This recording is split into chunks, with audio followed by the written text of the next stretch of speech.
Le fleuve est vaste. À première vue, on serait tenté de croire qu'il est navigable en tout temps et en tout lieu. Loin de là, ce n'est qu'une illusion, car sous cette étendue d'eau d'apparence sereine se cachent de nombreux obstacles à la navigation. Le fleuve, il est certes vaste, mais il y a le phénomène d'ensablement. Et donc, la voie qui est navigable peut changer facilement. Donc, quand il y a l'ensablement dans une passe, nous devons choisir, sonder et baliser la meilleure voie qui garantit la sécurité donc des navires, pour qu'ils accèdent en toute sécurité au port de Brazzaville. Ainsi, pour permettre aux bateaux de naviguer en toute quiétude, il faut alors le baliser. L'importance du balisage, c'est de chercher à guider les bateaux pour naviguer en toute sécurité sur le fleuve, en posant des balises. Nous avons le balisage fixe, c'est-à-dire qu'on met les signaux dans les arbres. Nous avons les balisages flottants à travers les bouées. Donc ces bouées sont mises sur des dangers et les bateaux, en naviguant, quand ils voient ces bouées, ils savent que, attention, à tel endroit, il y a un danger. Le balisage du fleuve Congo est réparti entre les deux États frontaliers, la RDC et la République du Congo.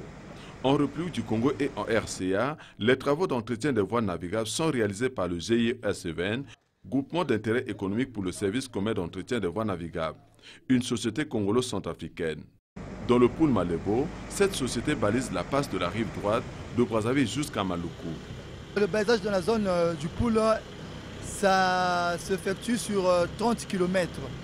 Donc nous avons en charge les accès au port de Brazzaville et nous savons que nous avons des passes divagantes. Donc le balisage ici est dit mobile parce qu'il change à chaque saison.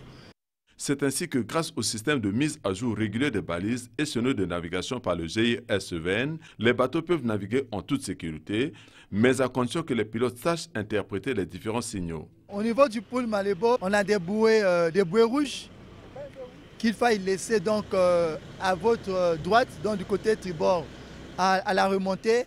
Nous avons des bouées noires. La bouée noire, il faut la laisser donc du côté bâbord, c'est-à-dire à votre gauche, quand vous êtes à la remontée. Et nous avons les bouées vertes, les bouées d'épave. Nous avons aussi les bouées de bifurcation, des bateaux qui quittent la RDC pour arriver donc au port de Brazzaville.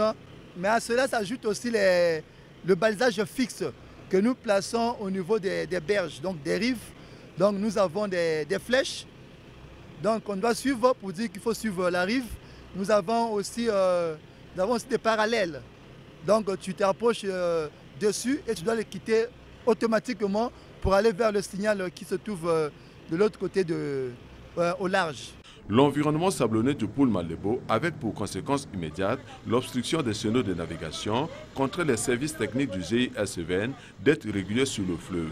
On a un mini-baliseur qu'on appelle le baliseur des ponts qui donc passe régulièrement pour mettre en place le balisage. Et donc nous, le service hydrographique, nous avons la mission de passer régulièrement pour faire un contrôle, pour faire la vérification. Cette année, en prévision du flux de trafic exprimé par les exploitants forestiers du Nord Congo, qui ont décidé de ramener leurs grumes par la voie d'eau, oblige le GIE-SEVN à prendre des dispositions particulières. Cette année-ci, il y a des petits problèmes au niveau du port de Douala. Le bois qui est transporté dans notre pays doit transiter en grande partie sur le fleuve Congo pour prendre la voie transéquatoriale. Les transporteurs sont déjà venus voir comment, ensemble, on doit étudier les voies et moyens pour pérenniser la navigation. Les rivières Obangui et Songa et le fleuve Congo n'ayant pas le même régime, l'entretien régulier du pôle Malébo permettra aux bateaux chargés attirant d'eau libre depuis le nord du Congo d'atteindre sans inquiétude le port de Brazzaville, même en saison de basse eau.